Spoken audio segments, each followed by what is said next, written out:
सदस्यता से इस्तीफा देंगे, यानी कि विधानसभा की सदस्यता से इस्तीफा दे देंगे। और देखिए खबर ये मिल रही है कि विधानसभा पहुंच चुके हैं स्पीकर डॉक्टर प्रेम कुमार।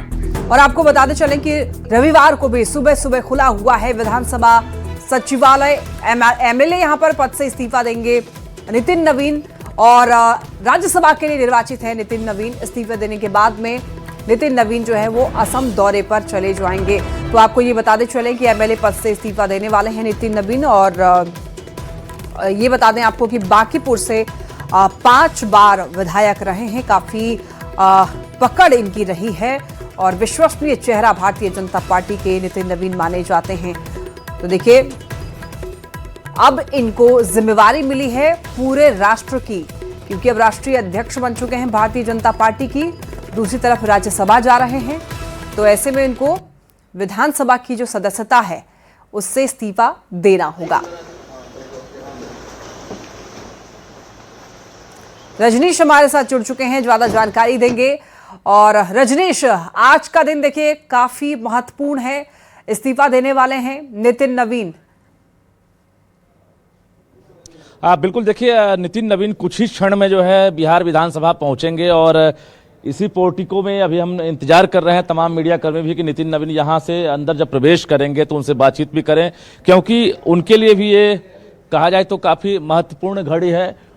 और एक बड़ी खबर आ रही है, हालांकि एक बार और हम जानकारी ले लें। क्या आ रहे हैं? नहीं आ रहे, निकल गए, कैंसिल? आज नहीं होगा। चलिए, बड़ी खबर है, मैं बता दें आपको लक्ष्मी की नितिन नवीन दिल्ली रवाना हो रहे हैं। बिहार विधानसभा में स्पीकर जो है खुद प्रेम कुमार यहां मौजूद थे। पहले से तय कार्यक्रम था कि नितिन नवीन लगभग 8:40 में आएंगे और विधानसभा पद से जो है एक तरह से इस्तीफा देंगे। लेकिन अचानक खबर आ रही है कि वो दिल्ली रवाना हो रहे हैं और इसी वजह से आज का कार्यक्रम जो इस्तीफा देने का था वो टल गया है। वो अब इस्तीफा देने के लिए नहीं पहुंच रहे हैं। तो ये पूरी तरह से व्यवस्था की गई थी। और देखिए सुरक्षा कर्मी जो है पहले से यहाँ मौजूद थे, क्योंकि 14 दिनों के भीतर कहा जा रहा है कि जो राज्यसभा का चुनाव हुआ था, जो उसकी जो मतगणना हुई थी, उसके बाद 14 दिनों के भीतर रिजल्ट के बाद जो है आपको इस्तीफा देना पड़ता है। यानी 2 सदन में आपको किसी एक सदन से इस्तीफा देना पड़ता है। तो ये फिलहाल विधानसभा के पद से जो है इस्तीफा दे रहे थे कि विधायक के पद पर, लेकिन अब जो है ये आज नहीं दे पाएंगे और यहां से सीधे दिल्ली रवाना हो रहे हैं, क्योंकि नितिन नवीन के पास बड़ी जवाबदेही है। राष्ट्रीय अध्यक्ष हैं बीजेपी के, और एक पैर पटना में एक पैर दिल्ली में जो स्थिति उनकी लगातार बनी हुई थी। लेकिन रजनीश, अभी जो खबर आ रही थी कि असम जा सकते हैं, लेकिन उसी बीच वो दिल्ली चले गए हैं। लेकिन एक पहले बड़ी खबर पहुंचा देते हैं दर्शकों तक कि नितिन नवीन दिल्ली रवाना हो चुके हैं, यानी कि आज का ये जो कार्यक्रम था, यानी कि आज इस्तीफा वो देने वाले थे, वो कैंसिल हो गया है। फिलहाल कुछ बदलाव किया गया है, उनको दिल्ली रवाना होना पड़ा है। नितिन नवीन जो कि भारतीय जनता पार्टी के राष्ट्रीय अध्यक्ष हैं, उनको दिल्ली रवाना होना पड़ा है। हालांकि उनका आज का कार्यक्रम था कि पहले इस्तीफा देंगे और उसके बाद फिर वो असम दौरे पर चले जाएंगे। रजनीश हमारे साथ जुड़ चुके हैं। रजनीश, और क्या कुछ जानकारी है? उनका एक शेड्यूल ये भी था कि वो असम जाने वाले हैं। देखिए, यहाँ से जो जानकारी मिल रही है, विधानसभा अध्यक्ष के पास जो जानकारी आई है कि यहाँ से पहले वो दिल्ली गए हैं, क्योंकि संगठन की बड़ी जवाबदेही है, राष्ट्रीय अध्यक्ष हैं वो, और वहां से जो है प्लानिंग के तहत असम मूव कर सकते हैं। लेकिन फिलहाल पटना से दिल्ली निकले हैं, क्योंकि 8:40 पर वो विधानसभा पहुंचने वाले थे और यहीं पर विधानसभा अध्यक्ष के समीप 100 शरीर जो है उपस्थित होकर इस्तीफा देने वाले थे, क्योंकि नियम के तहत 14 दिनों के भीतर जो है सदस्य को एक सदन से इस्तीफा देना पड़ता है, और उसी नियम के तहत आज वो पहुंचने वाले थे। लेकिन फिलहाल क्लियर कर दीजिए दर्शकों को कि क्या अभी नितिन नवीन ने इस्तीफा नहीं दिया है? बिल्कुल, बड़ी खबर हम दर्शकों को बता दें, क्योंकि सभी की निगाहें टिकी हुई थी बिहार विधानसभा के बांकीपुर सीट को लेकर कि नितिन नवीन जब इस्तीफा देंगे तो वहां उपचुनाव की घोषणा होगी, और उपचुनाव की घोषणा जरूर होगी, क्योंकि उपचुनाव वहां होना ही है। लेकिन आज इस्तीफा नितिन नवीन ने नहीं दिया है। फिलहाल वो दोनों सदन में हैं आज की तारीख में, यानी विधानसभा में अगर कहें तो यहां पर भी सदस्य हैं और इसके साथ साथ अभी राज्यसभा के ही मेंबर हैं। हालांकि शपथ लेने की बात भी सामने आ रही थी कि 10 अप्रैल को राज्यसभा में शपथ ग्रहण समारोह होगा, उसमें नितिन नवीन भी शपथ ले सकते हैं। लेकिन फिलहाल इस्तीफा नहीं दिए हैं, तो अब देखना है कि आखिर शाम तक क्या शेड्यूल तय होता है और नितिन नवीन पटना फिर कब आते हैं, क्योंकि इसी विधानसभा कक्ष में जो स्पीकर है उनके सामने उनको जो है आकर मौजूद होना होगा और वहां पर उनकी उपस्थिति के समक्ष एक तरह से इस्तीफा पत्र सौंपना होगा। तो ये इंतजार होगा और शाम के बाद ये अपडेट लक्ष्मी जैसे ही पता चलेगा न्यूज़ 18 सबसे पहले जानकारी देगा। जी, और दिल्ली रवाना हुए रजनीश, तो क्या कोई जानकारी है कि दिल्ली में क्या कार्यक्रम है? देखिए, रविवार का दिन है और हमने कहा कि पिछले 4 दिनों से लगातार नितिन नवीन पटना में थे, क्योंकि रामनवमी हर बार नितिन नवीन जो है खास तरीके से आयोजित करते हैं और इस बार भी वो लगातार मौजूद रहे।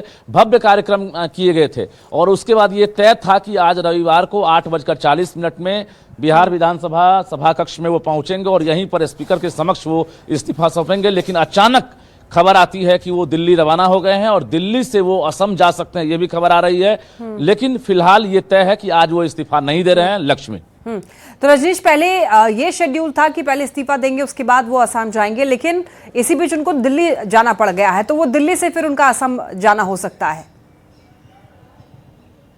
बिल्कुल यही खबर है कि पहले दिल्ली निकलेंगे और वहां से दिल्ली से जो है वो असम जा सकते हैं, जो अभी जानकारी मिल रही है। और निश्चित रूप से 14 दिनों का वक्त है, तो अगर कहा जाए तो 16 तारीख को जिस प्रकार से परिणाम सामने आया था, इसमें बीजेपी ने क्लीन स्वीप किया था और 5 की 5 सीटों पर जो है बीजेपी की जीत हुई थी, जिसमें सीएम नीतीश कुमार भी एनडीए के हैं और एनडीए के तमाम जो नेता हैं, खासकर उपेंद्र कुशवाहा हो, नितिन नवीन भी उसमें हैं, इसके साथ शिवेश राम हैं, तमाम जो 5 मेंबर्स हैं वो इस्तीफा देंगे। और इसमें आज नितिन नवीन की बारी थी सबसे पहले कि नितिन नवीन आएंगे और इस्तीफा देंगे और उसके बाद जो है राज्यसभा में वो 10 अप्रैल को शपथ ग्रहण करेंगे। लेकिन आज ये इस्तीफा टल गया है और वो दिल्ली निकले हैं। नितिन नवीन से लगातार संपर्क करने की कोशिश की जा रही है कि शाम तक में जो नया कार्यक्रम है वो तय किए जाएंगे। पटना फिर वो कब लौटते हैं, क्योंकि उन्हें हर हाल में विधानसभा आना ही होगा और यहां आकर वो स्पीकर के समक्ष उपस्थित होंगे, तब जाकर इस्तीफा दे पाएंगे। लक्ष्मी, बिल्कुल रजनीश, तो अभी जो ये हुआ है उसी से ये समझा जा सकता है, जिस तरीके से अचानक से कार्यक्रम में बदलाव देखा गया, और इससे ये समझा जा सकता है कि नितिन नवीन के पास अब सिर्फ एक जगह का उनके पास जिम्मेदारी नहीं है, बल्कि पूरे राष्ट्र की उनकी जिम्मेदारी उनको अब मिली हुई है। बहुत धन्यवाद आपका इन तमाम जानकारियों के लिए रजनीश। देखिए, 10 अप्रैल को राज्यसभा में शपथ ग्रहण समारोह है और शपथ ग्रहण के लिए बीजेपी नेता शिवेश राम को रिटर्निंग अफसर का फोन तक आ चुका है। 10 अप्रैल को चुने गए सभी नेताओं के साथ बीजेपी अध्यक्ष नितिन नवीन और सीएम नीतीश कुमार भी शपथ ले सकते हैं। तो ऐसे में सवाल है कि क्या राज्यसभा में शपथ से पहले सीएम पद से इस्तीफा देंगे नीतीश?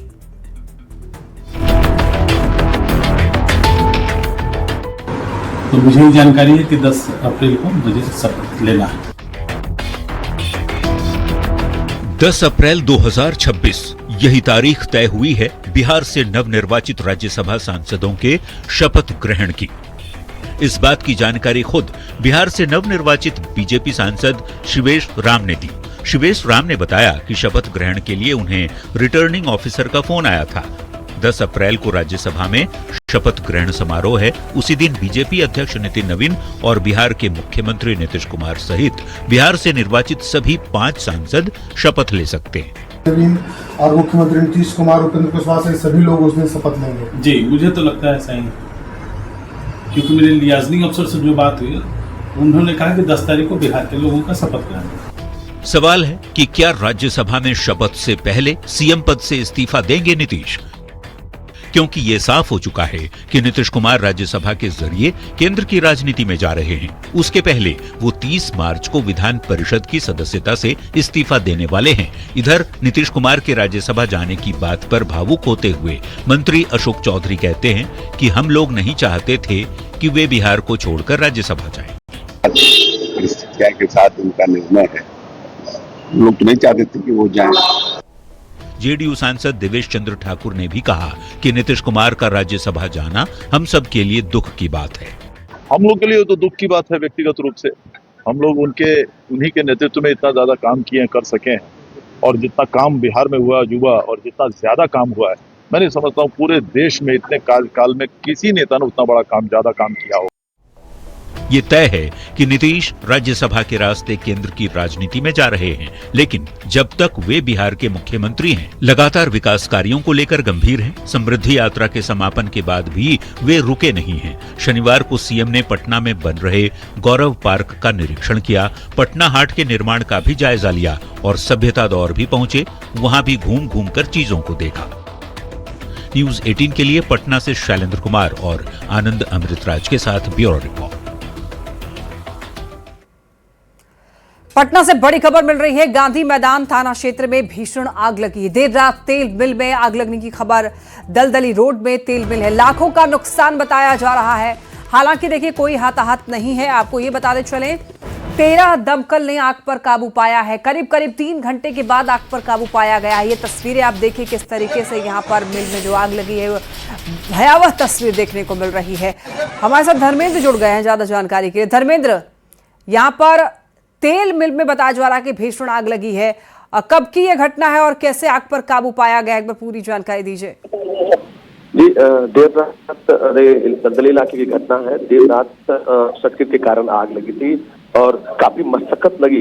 13 दमकल की गाड़ियां वहां पहुंची थी आग बुझाने के लिए और काफी मशक्कत के बाद आग पर काबू पाया गया। हालांकि किसी प्रकार कोई हताहत खबर नहीं है, लेकिन नुकसान लाखों में है, क्योंकि तेल मिल था और तेल मिल में जिस तरह से आग लगी थी, काफी भयंकर आग लगी थी। आसपास के इलाके सघन इलाके हैं और ऐसी स्थिति में इस तरह के आग लगने काफी चिंतनीय विषय है। जी, और आग लगने का कारण क्या? शॉर्ट सर्किट से आग लगी है? अभी तक की जानकारी यही है कि शॉर्ट सर्किट के कारण आग लगी है और जो दमकल की गाड़ियां थी, काफी मशक्कत के बाद आग पर काबू पाया दमकल की गाड़ियों ने। जी, और जब ये आग लगी तो वहां पर क्या लोग मौजूद थे धर्मेंद्र? सघन इलाका है, काफी संख्या में उस इलाके में लोग रहते हैं और स्थानीय लोगों की तत्काल सूचना पर दमकल की टीम पहुंची और दमकल की टीम ने फिर आग पर काबू पाया। ठीक है, धन्यवाद आपका तमाम जानकारी के लिए। एक्सक्लूसिव तस्वीरें आप ये देख रहे हैं। ये भीषण आग लगी है और लाखों का नुकसान हुआ है। हालांकि कोई हताहत की खबर नहीं है। और अब बात करेंगे छपरा की। छपरा से बड़ी खबर है। बताया जा रहा है कि कार्यपालक सहायक की मौत हो गई है। देखिए फंदे से लटकता हुआ शव मिला है। बसाड़ी पंचायत में कार्यपालक सहायक थी। परिजनों ने अब हत्या का मामला बताया है। बीती रात से ही लापता थी प्रियंका कुमारी। कार्यालय में ही लटकता हुआ शव मिला है और ऐसे में अब परिवार वालों का रो रो कर बुरा हाल है। परिवार वाले कह रहे हैं कि ये हत्या की गई है। फंदे से लटकता हुआ शव मिला है। हालांकि देखिए ये सवाल जो है वो बना हुआ है कि क्या ये हत्या है या फिर आत्महत्या है। जांच का विषय है। पुलिस देखिए पूरे मामले में जांच में जुटी है। आगे जांच पड़ताल की जा रही है। कार्यालय में लटकता हुआ शव मिला है। अब देखिए मुजफ्फरपुर से बड़ी खबर मिल रही है। कांटी में बदमाशों का तांडव देखने को मिला है। बदमाशों ने 2 मजदूरों को गोली मार दी है। आपसी विवाद में गोलीबारी की आशंका है। कपरपुरा रेलवे गुमटी के पास की ये घटना बताई जा रही है, जहां पर बाइक सवार अपराधियों ने ये वारदात को अंजाम दिया है। साइकिल से लौट रहे मजदूर को निशाना बनाया है। दोनों मजदूर का अस्पताल में इलाज जारी है।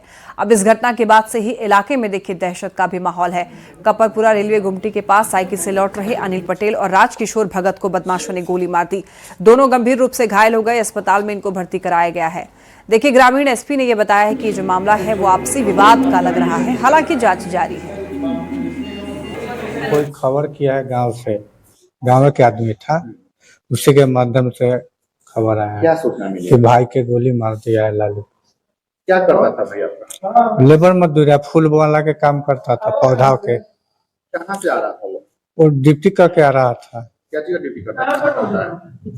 वही कोनो डॉक्टर उक्टर कोनो सेठ लोग के जो होता है ना कियारी वाला, वही फूल माला के माने क्रियौनी वाला काम करता था। यही सब 9:30 के आसपास में भैया फोन किए हैं, बताए ऐसे से बात हुआ ऐसे आप गुमती के पास में से तो गए वहाँ पे तो देखते हैं जंगल रोड के साइड में अंधेरा, उसी गड्ढा में गिरे हुए थे। जाने बाद देखे तो सीना में जो है ज्यादा जो है खून और अति था, तो उसी स्थिति में जो है उनको हम हॉस्पिटल पहुँचाए। आगे मजदूर आदमी था, शहर से साइकिल से काम करके जा रहा था और बाईपास जो है उस बाईपास पुल के नीचे शाहबाजपुर गांव के पास लीजी बगान के पास मोटरसाइकिल से जैसा कि बताया गया अपराधी आया है और अनिल पटेल को गोली मार दिया है और साथ साथ राजकिशोर भगत जो सिरसिया का था उसको भी गोली मार दिया है और दोनों का स्थिति काफी गंभीर है।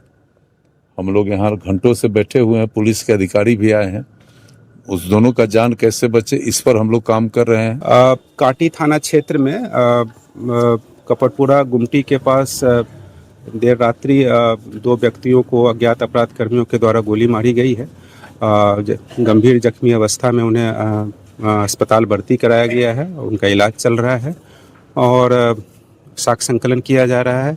उनके परिजन का बयान लिया जा रहा है, क्योंकि अभी वो बोलने की स्थिति में है नहीं, तो उस बारे में डिटेल्स छानबीन की जा रही है। रांची से इस वक्त एक बड़ी खबर मिल रही है। देर रात देखिए पुलिस ने शहर के एक बड़े बार में यहां पर अचानक से दबिश दी है। शराब के साथ ड्रग्स परोसे जाने की गुप्त सूचना के आधार पर पुलिस टीम ने यह कार्रवाई की है, जिसके यहां पर बार में हड़कंप मच गया। बताया जा रहा है कि पुलिस के पहुंचते ही मौके पर अफरा तफरी का माहौल बन गया, ग्राहकों के बीच खलबली मच गई। हालांकि देखिए जांच के दौरान पुलिस को वहां से किसी भी तरह का ड्रग्स बरामद नहीं हुआ, लेकिन ड्रग्स की सूचना मिली थी और ये जो बार है यहाँ के जो संचालक हैं उनमें हड़कंप मच गया है। बताया जा रहा है कि शराब के साथ यहाँ पर ड्रग्स परोसी जा रही थी। गुप्त सूचना मिली थी, उसी आधार पर जब यहाँ पर छापेमारी करने के लिए पुलिस गई तो यहाँ पर मौके पर अफरा तफरी का माहौल बन गया।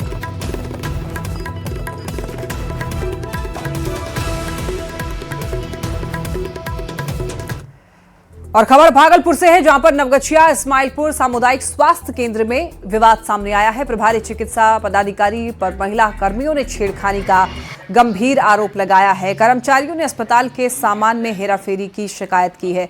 अस्पताल से 2 अलमारी हटाने का सीसीटीवी फुटेज सामने आया है, जबकि 3 एसी गायब होने का मामला भी उजागर हुआ है। देखिए जिला परिषद अध्यक्ष ने निरीक्षण कर जांच की मांग की है, वहीं सिविल सर्जन ने दोषियों पर कड़ी कार्रवाई का भरोसा दिया है। फोन की वहाँ के स्टाफ है कि बहुत बदतमीजी से बात करते हैं, बायोमेट्रिक मशीन अपने चैम्बर में लगाए हुए हैं, आते जाते वो छेड़छाड़ की भावना से बुरी नज़र से देख रहे हैं। तो शिकायत भी की थी, शायद जांच टीम भी गई थी। तो परसों हम पहुँचे तो शायद निकल चुके थे, 2 बजे के आसपास पहुँचे, निकल चुके थे। लेकिन वहाँ की जो स्थिति देखी, वहाँ के स्टाफ ने बताया कि 2 अलमीरा गायब कर चुके हैं, 3 एसी गायब कर चुके हैं। तो 14 तारीख को अलमीरा वहाँ से निकला था, लेकिन फिर वीडियो आया किसी स्टाफ का कि वो अलमीरा 27 तारीख को पर्वता APSC पहुंच गया है। तो ये इस्माइलपुर PSC का मामला है और अध्यक्ष महोदय की तरफ से कंप्लेन आया है, तो इसको संज्ञान में लेते हुए जांच की प्रक्रिया करेंगे और उसके बाद जो उचित कार्रवाई होगी निश्चित रूप से उस पर। नवादा से एक खबर मिल रही है। रामनवमी शोभा यात्रा पर पथराव, जुलूस में शामिल वाहनों के शीशे भी तोड़े गए। मामूली रूप से एक पक्ष से 3 लोग जख्मी हुए हैं। सड़क किनारे रखे हुए सब्जी विक्रेताओं के टोकरी को भी जला दिया गया। लोगों ने सड़क किनारे टायर जलाकर प्रदर्शन किया। मौके पर पहुंचे SP, SDPO, SDM, भारी संख्या में पुलिस बल मौके पर तैनात किया गया और रोह के पुरानी बाजार स्थित जामा मस्जिद के पास की ये घटना बताई जा रही है, जहां शोभा यात्रा में पथराव और उसके बाद आगजनी की भी खबर। भारी संख्या में पुलिस बलों की तैनाती की गई है। आपको ये बताते चलें कि ये जो मामला है वो नवादा का है। रामनवमी शोभा यात्रा पर पथराव हुआ है। तस्वीरें आप ये देखिए किस तरीके से पत्थरबाजी जो की गई है, आसपास आपको यहाँ पर पत्थर बिखरे हुए दिखाई दे रहे होंगे। वाहनों के शीशे तोड़े गए हैं। मामूली रूप में बताया जा रहा है कि एक ही पक्ष से 3 लोग जख्मी हुए हैं। हालांकि कुछ पुलिसकर्मियों के भी जख्मी होने की खबर है। सड़क किनारे रखे हुए सब्जी विक्रेताओं की टोकरी को जला दिया गया। उपद्रवियों ने यहाँ पर जमकर उत्पात मचाया। जब जुलूस मस्जिद के पास से गुजर रही थी तो आपसी झड़प में वहाँ पर जो है किसी के द्वारा एक ढीला वहाँ पर से फेंका गया है, तो उसी में जो है वहाँ पे आपसी झड़प हुई, जिसमें कि पुलिस के द्वारा त्वरित कार्रवाई करते हुए वहाँ पे सिचुएशन को कंट्रोल में किया गया। तो वहाँ पर से भीड़ जब बाहर आई, मेन रोड पे आई, तो बाहर जो कुछ ठेले लगे हुए थे तो उन्हीं में उन भीड़ के द्वारा जो है आग लगा दिया गया। उस जैसे ही आग लगाया गया तो यहाँ पर दमकल आई, सबको आग ये सब बुझाया गया, भीड़ को भी कंट्रोल किया गया। अभी जो है स्थिति सामान्य है। इसमें FIR करके हम लोग आगे की कार्रवाई, अरेस्टिंग ये सब कर रहे हैं। सर आगजनी में क्या क्या नुकसान हुआ है? सर अभी तक जो है कुछ बड़ा वैसा हम लोग को सूचना नहीं मिला कि कुछ बड़ी लॉस की। एक जो कुछ ठेले थे जो बाहर ठेले लवारिस लगे रहते हैं, एक दुकान जो है जो ठेले के पास में था, एक खैनी का दुकान था, उसमें जो है थोड़ा सा वो क्षति दिख रहा है जो कि दमकल के द्वारा ही आग बुझाया गया है। और देखिए, आज प्रधानमंत्री नरेंद्र मोदी मन की बात करने वाले हैं और ये मन की बात का 132वां एपिसोड होगा। सुबह 11 बजे का समय है जब मन की बात प्रसारित होना है। देशवासियों से चर्चा करेंगे प्रधानमंत्री नरेंद्र मोदी। और इधर बिहार में देखिए, बीजेपी के नेता जो हैं वो मन की बात को सुनेंगे। सम्राट चौधरी, संजय सरावगी, रामकृपाल यादव मन की बात सुनेंगे। और आज की मन की बात काफ़ी ज़्यादा महत्वपूर्ण रहने वाली है क्योंकि सभी को देश के प्रधानमंत्री से ये उम्मीद है कि इस वक्त जो मिडिल ईस्ट में तनाव जारी है उसका असर कहीं ना कहीं भारत में भी देखने को मिल रहा है। तो किस तरीके से यहाँ पर हम लोगों को एकजुट रहना है, इस पर भी कह सकते हैं प्रधानमंत्री।